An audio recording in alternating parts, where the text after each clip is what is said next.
It's Thursday, November 12. This is the news on PBCJ. I'm Carol Francis. Jamaica's public health system is being applauded for, quote, doing well, end quote, in its COVID-19 prevention and control programs. The praises come from the Pan American Health Organization's Assistant Director.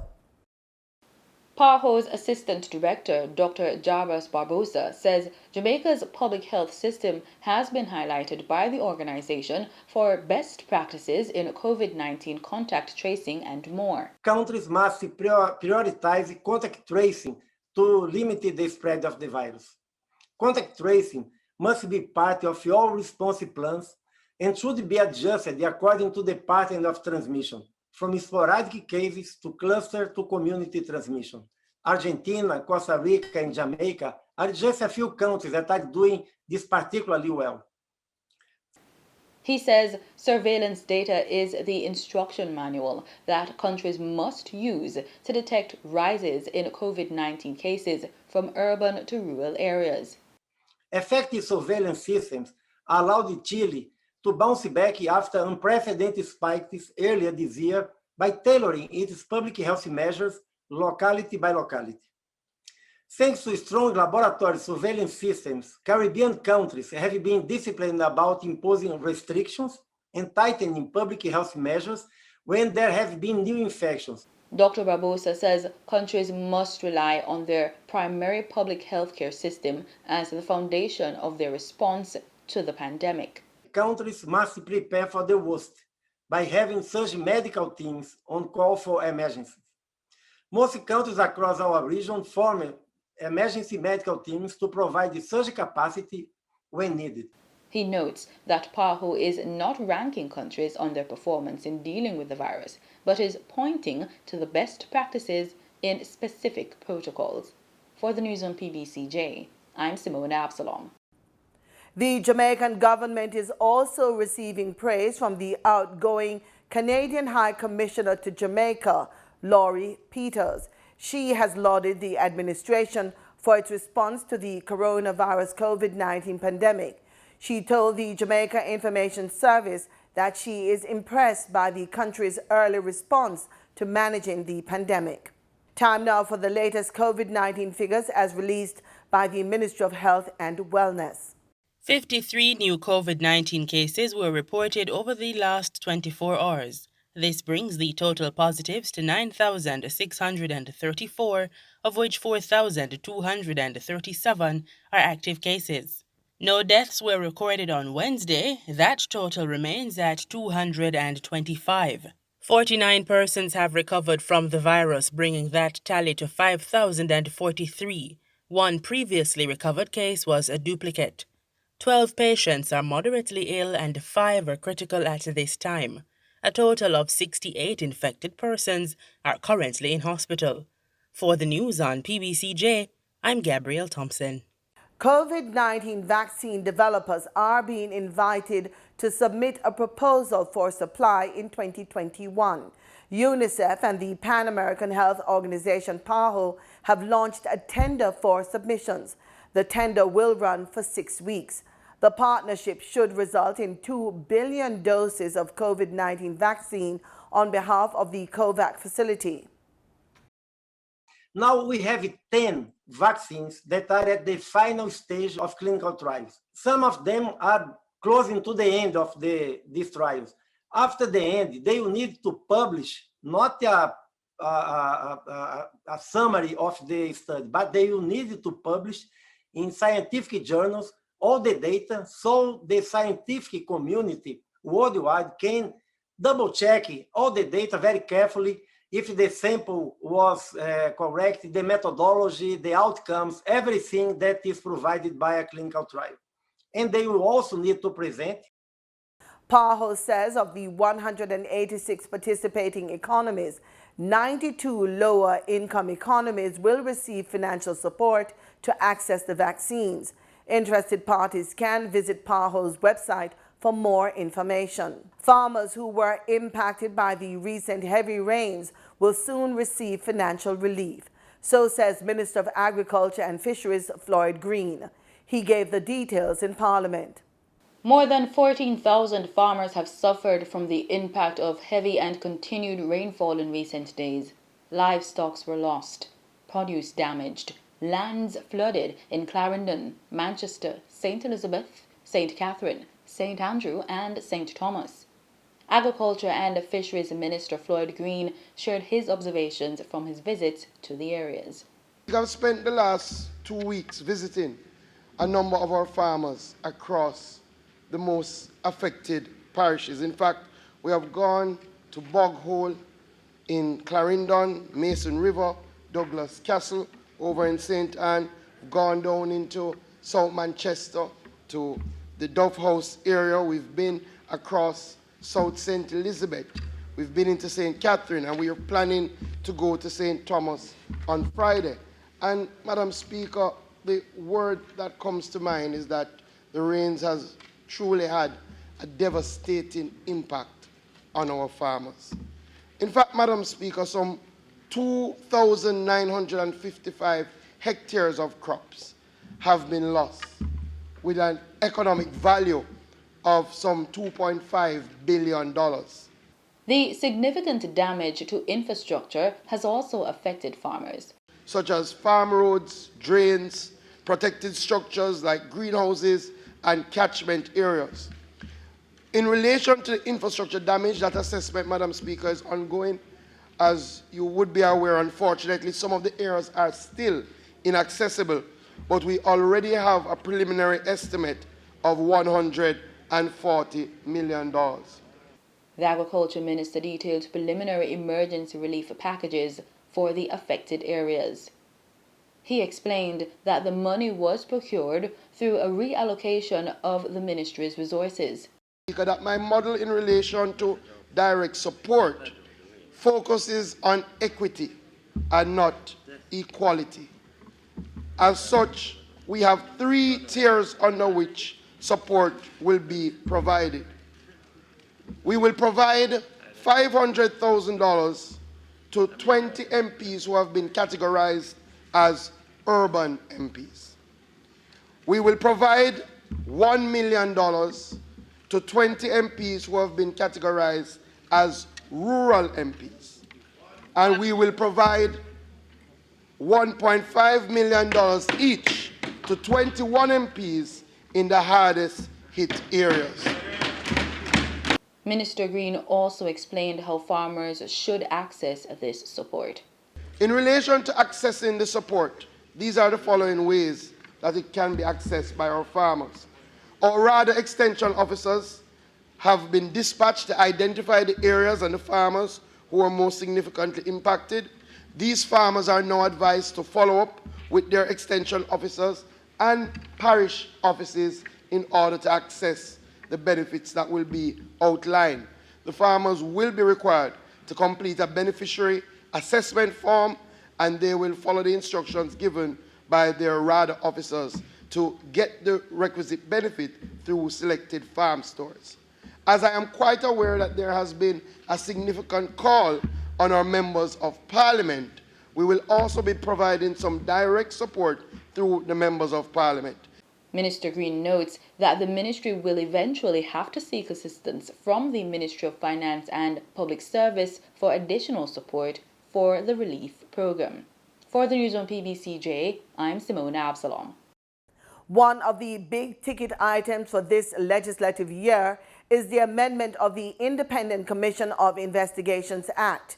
But there are a number of other areas where we have to amend the law to strengthen the investigative powers of INDECOM, to give it corporate status so that it can actually receive grants or it can deal independently of the government.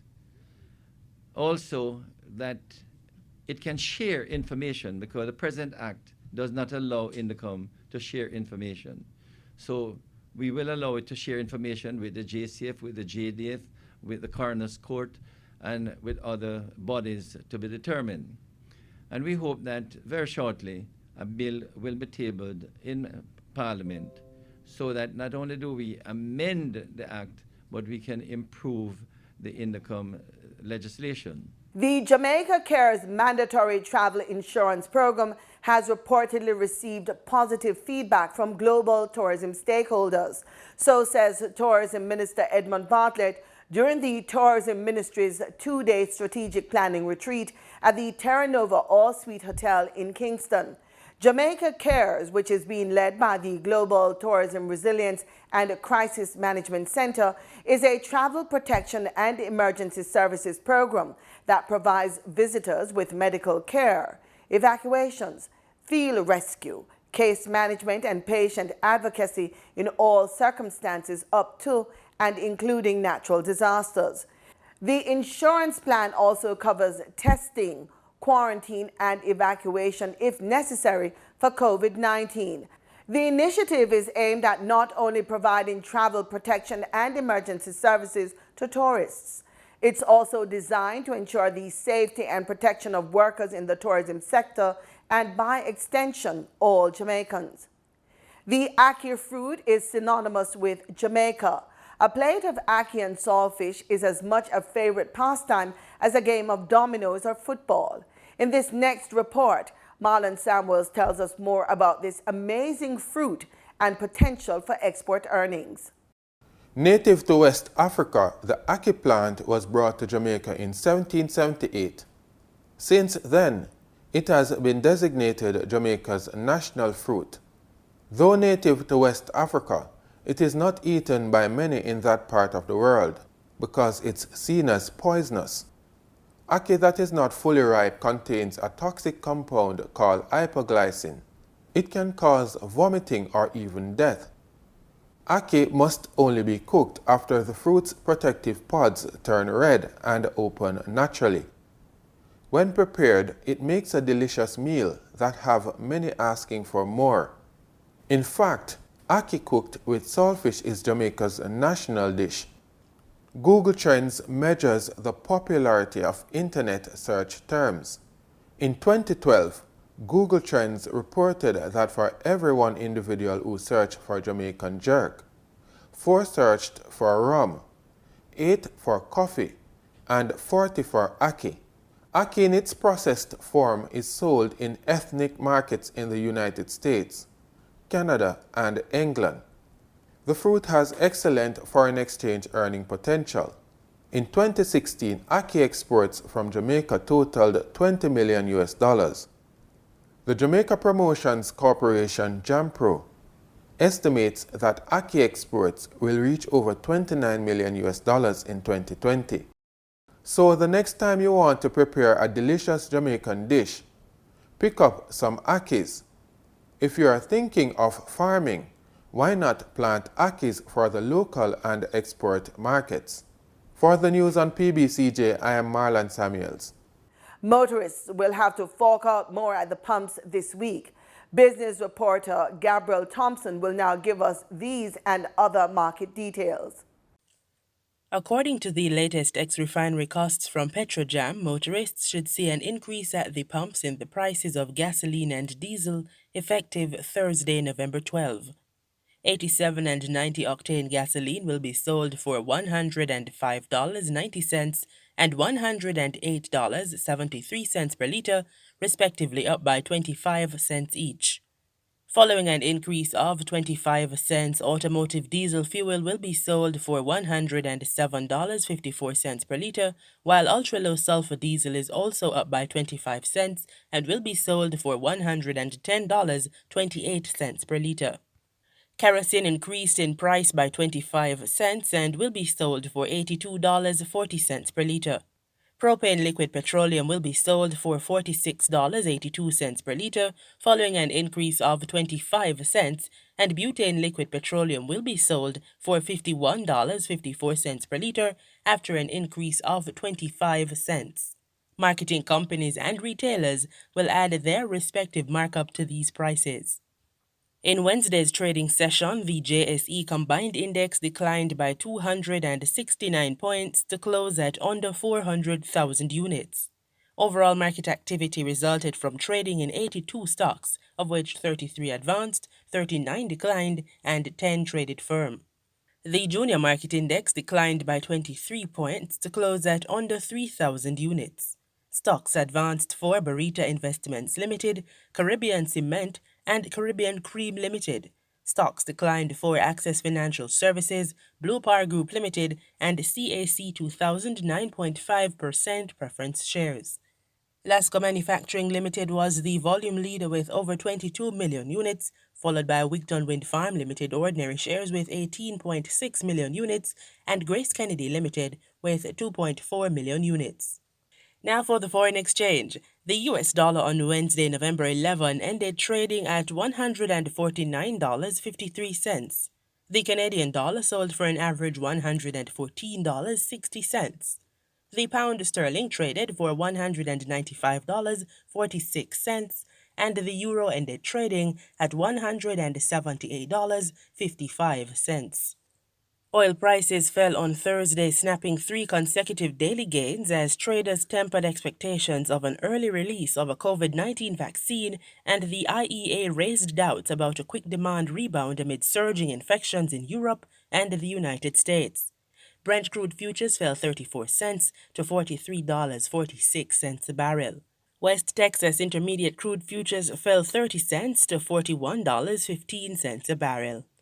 That's it for the Business Report on PBCJ. I'm Gabrielle Thompson. If you're looking for an excellent source of soluble fiber, which helps lower blood cholesterol levels, prevents constipation, and helps keep our digestive system healthy, why not enjoy some roti? Roti is unleavened bread. You can get some of the best rotis at Ali's Roti and Jamaican Cuisine in Kingston. That's where the Culinary Trails team is this week.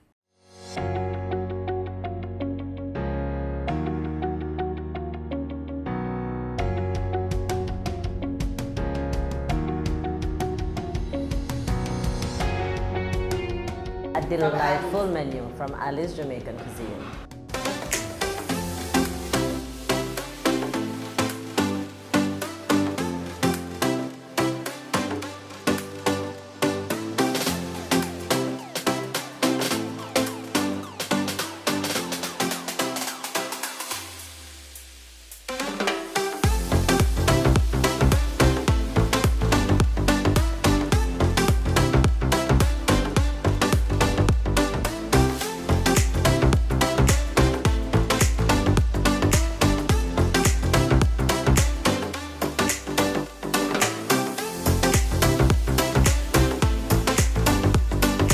Ali's come about from my former boss, Mr. Lawrence, Michael Lawrence. He's a Trinidadian. Ali's Jamaican Cuisine is a West Indian roti shop. We serve dal puri roti, we serve bus up shot, we serve plain roti. Plain roti, they known as paratha roti. We do doubles here. You can get chicken doubles, shrimp doubles, curried goat doubles, regular doubles. Regular doubles is chickpeas with either Drew plum chutney or mango chutney. Dal puri roti is the roti with the split peas in the middle. Then we have bus up shot, one of our favorite. Bus up shot is plain roti that is torn up in pieces, but it is flaky and soft, very nice. And then we have paratha roti. Paratha roti, also known as plain roti, similar to the bus up shot, but it's round like the roti, it's round like the dal puri roti. Doubles is like patty in Jamaica, in Trinidad. So once you go to Trinidad, their patty there would be a doubles. Doubles is a sandwich with chickpeas and mango chutney. But here as Ali's Jamaican Cuisine, we put chicken with doubles, we put shrimp with doubles, we put curried goat with doubles. Very nice. At Ali's, we serve Jamaican food also. So it's a Trini and Jamaican. So that's how we come up with the name Ali's Jamaican Cuisine. Ali's is a well-known roti shop in Trinidad. The Jamaican cuisine is in Jamaica here. So we serve rice and peas, we serve fried chicken, barbie fried chicken, oxtail and bean. We serve stewed peas on a Wednesday. So we mix a little. Now with COVID, there have had to be a number of changes from restaurants and so. Right. What changes have you put in to make your customers feel safe? Well, we have our hand sanitizer, of course. We do mostly takeout now. We have been coming here for years. My mother started, and this is the only place, one, that my daughter eats roti from other than at home, and with the boneless curry chicken. And then we have a variety when we come here, but when we come, we feel at home. So you do the social distancing, your hand sanitization, so you're comfortable that you're not going to be exposed. And then just the attitude of the servers and good, awesome food. Here at Alice, we're a family. So once you walk through the door, you become our family. We have the best rotis here, the best curry. At Alice Jamaican Cuisine, you feel welcome, you're home.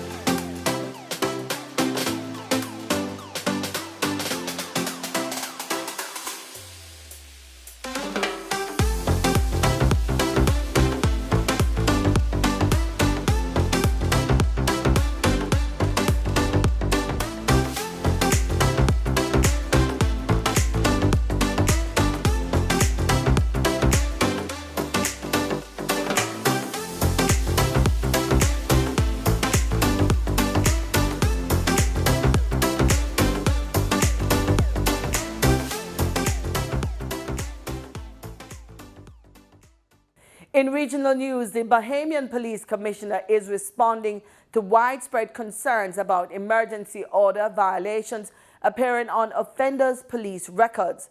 The documents are used by Bahamians traveling to the United States without an American visa or applying for a job locally. The police commissioner says he will consult with the Attorney General on the matter to determine the way forward. Bethany McDermott reports. Amid public outrage over the revelation that curfew violators will now have that breach reflected on their police records, Police Commissioner Paul Rolle says it's a matter that he plans to discuss with the Attorney General. His comments come after this picture of a police record made the rounds on social media. The document says this is to certify the above-named individual has been convicted of a criminal offense in the Commonwealth of the Bahamas, then lists the offense. Rolle says it's up to the authorities to decide if the conviction will be a civil or criminal penalty. Prior to the change in the amendments and the emergency orders that permits police to issue tickets, those original and those initial ones of the persons who appeared before the court, those would be recorded as convictions. I had a look at that last night, and we'll be seeking guidance on that. The matter has sparked outrage among residents who took to social media to express their concern. This resident said, "These people adding curfew breach on your police record." While this resident said, "Imagine applying for a job and then ask for a police record and they see this mess." Progressive Liberal Party Deputy Chairman Robin Lyons also weighed in, saying the enforcement of the emergency powers order has brought to the fore many of the rank practices of classism, elitism, and discrimination in the country. Rolle sought to provide clarity on the matter. The persons who receive the tickets today, they have a pay period. If they pay within that period, then there's no record. If they decide to challenge it, they go before the court and they get convicted, that is a conviction that will be recorded. That is what had taken place in the first round, okay? And I think a lot of times, places I've seen some of the comments being made in social media in ignorance. Now, the concern for many Bahamians is that a conviction like this on their police record would prohibit them from doing things like traveling. It's a claim the police commissioner quickly shot down. We have Bahamians travel every day who have petty convictions for minor crimes. Persons have been brought before the courts for curfew violations, going to the water pump during lockdown, and selling coconuts without the proper documents. Rolle was asked to respond to concerns that less fortunate Bahamians have been affected most by emergency orders. Everybody have to abide by the law, whether they are underfortunate or unfortunate or overfortunate or whatever. That's the best way I think I can respond to that, sir. Reporting for Our News, I'm Bethany McDermott. The Ministry of Health in Trinidad and Tobago is urging the population to maintain social distancing and mask wearing during Diwali celebrations. According to doctors, doing so will aid in reducing the spread of COVID-19. Crystal Wilson has more in this report. Referring to Diwali as one of the most auspicious celebrations in this country, Ministry of Health epidemiologist Mr. Karmesh Sharma said while celebrating this year, it would be best to maintain COVID-19 public health guidelines as the virus continues to be of major concern worldwide. According to Mr. Sharma, Diwali 2020 will be notably different as preparation ahead of the big day and even on the day itself, all things will have to be done differently. Decrease your time shopping at the clothing stores, sweets and food shops, etc., especially in busy indoor centers. This time around, avoid shopping right before the festival as stores are likely to be very crowded. Mr. Sharma called on Hindus who plan to celebrate this year not to allow the COVID-19 pandemic to affect their spirits and suggested low-risk activity. Whilst it is traditional to invite or be invited by family and friends, or even the occasional dropping at homes in the neighborhood, be mindful, be cognizant, and avoid such gatherings with persons coming from outside your household especially, as this can greatly increase risk of contracting or spreading COVID-19. And for those who will go the way of allowing guests to join them, Mr. Sharma reminded that safety measures should be put in place in and around the home. If you choose to have limited guests at your home, pay attention to tables, chairs, and other services intended for your guests. Ordinary cleaning products will work well: soap, dishwashing liquid, bleach, etc. The Hindu Festival of Lights will be celebrated on November 14th this year. The Ministry of Health reminds anyone exhibiting symptoms of COVID-19 to remain isolated to prevent spread of the virus. Crystal Wilson, TTT News. The Ministry of Health says 24 new positive cases of COVID-19 has been reported over the last 24 hours. Despite this, the total number of active positive cases has again declined, dropping to 509. That's 22 less than yesterday. There were no deaths reported, but 32 patients are being treated at hospital. 20 of them are at the Kuva Hospital and Multi-Training Facility, with 4 of them in ICU. 10 patients are at the Kora Hospital, 1 at Arima Hospital, and 1 at the Scarborough Regional Hospital at the Fort. And in sports, we go to cricket. Training for the West Indies team will be suspended for 3 days after members of the squad reportedly breached COVID-19 managed isolation protocols. Cricket West Indies CWI has reported that there is no indication that any member of the squad breached the biosecure bubble in which they have been confined since arriving in the country almost 2 weeks ago. However, health officials in New Zealand said the team failed to fully abide by some anti-COVID protocols. An internal investigation into the issue has been launched. The squad will not be allowed to leave the managed isolation facility for the remaining period of quarantine. And that's our package. Join us again tomorrow, same time, same place, for more news and sports right here on PBCJ, the People's Station.